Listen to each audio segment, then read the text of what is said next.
నమస్తే అందరికీ. 1 వీక్ నుంచి అయితే మన బండి అయితే ఖరాబ్ అయింది. బండికి ఏమైందంటే కూలింగ్ వాటర్ ఉంది కదా, బాగా అంటే బాగా లీక్ అవుతుంది. ఇది ఎట్లా లీక్ అవుతుంది అంటే ఫోర్ మెన్ సూపర్వైజర్ వచ్చినప్పుడే వాటర్ లీక్ అవుతున్నది. మిగతా టైంలో అయితే ఏం లీక్ అవుతలేదు, వాళ్ళ ముందటనే వాటర్ లీక్ అవుతుంది. సో తీసుకపోయి అయితే వర్షాప్ అయితే వడేస్తుంటే ఇక వాళ్ళైతే 2-3 రోజుల తర్వాత వస్తామన్నట్టు చెప్పి ఇక మనకైతే బండి అయితే కావాలి కన్ఫర్మ్. ఇక ఫైటర్ ఉన్నది కానీ ఫైటర్ అయితే అంత వరకు అయితే కాదు, అంత భయపడుకుంటే నడపాలి ఆ బండి.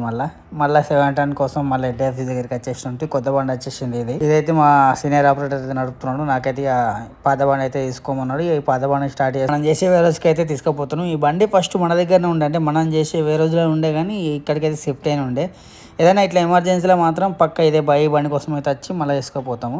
ఇక రూమ్కి వచ్చిన తర్వాత మా ఫ్రెండ్ అయితే ఇంటికి పోతున్నాడు, రేపు వెళ్ళిన ఇంటికి పోతున్నాడు. ఇంటికాడ మనీ కావాలరా అంటే ఇక మన దగ్గర వచ్చేటప్పుడు కొద్దిగా అమౌంట్ తీసుకుని వచ్చి ఉంటాయి. ఇక పోయేటప్పుడు ఇస్తే మళ్ళీ ఒక 1 మంత్ తర్వాత తీసుకుని వస్తానంగానే ఇక 1500 చిల్లరనే ఉండే. ఇక 1500 ఇస్తే ఇద్దామని ఇక మా ఫ్రెండ్ రూమ్కి అయితే పోయి ఇక మా ఫ్రెండ్కి అయితే 1500 అయితే ఇచ్చేసి ఉంటాయి ఇంటికాడి. ఇక కెమెరాలో కనబడద్దని మా వాడైతే సెద్దరు అయితే కప్పుకున్నాడు. ఇక ఈ రూమ్కి వచ్చిన తర్వాత మా ఫ్రెండ్ ఇక చికెన్ ఆలుగడ్డ నిండు ఇలా తినడు. అయితే నేను ఫస్ట్ టైం చికెన్లో ఆలుగడ్డలు వేసుకుని తినడు అయితే నేనైతే ఫస్ట్ టైం తింటున్నా.